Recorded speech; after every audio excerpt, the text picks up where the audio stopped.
મહેસાણાની Dudhsagar dairy ખાતે 700થી વધારે બીજદાન કરતા કર્મચારીઓની ટ્રેનિંગ યોજાઈ હતી, જેમાં દૂધસાગર ડેરી દ્વારા તમામ બીજદાન કરતા કર્મચારીઓને વીમાનું કવચ પણ આપવામાં આવ્યું। ત્યારે આવનારા સમયમાં બીજદાન પ્રક્રિયાને વેગ મળે તે અનુસંધાને તેમને સીધા ખાતામાં રકમ તેમનો પગાર પેટે મળી રહે તે માટેની વ્યવસ્થા સહિત બીજદાન માટે 25 રૂપિયાનો ઇજાપો દૂધસાગર ડેરી દ્વારા જાહેર કરવામાં આવ્યો હતો। ટેકનોલોજી બદલાતી હોય, વિજ્ઞાન આગળ વધતું હોય તો એને માટે માહિતગાર કરવા માટે અમે દર વર્ષે અમે બોલાવતા હોઈએ છીએ। એ સંદર્ભમાં આજે બીજદાન કર્મચારીઓની શિબિર રાખેલી હતી।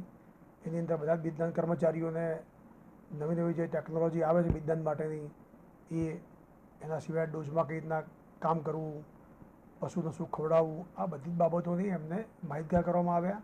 સાથે સાથે એમની વર્ષોથી માગણી હતી કે એમને જે મંડળીના કર્મચારી વીમો મળે છે એ પ્રકારનો વીમો એમને નથી મળતો, તો એ વીમામાં પણ આવરી લેવાનું નક્કી કર્યું છે આજે અમે।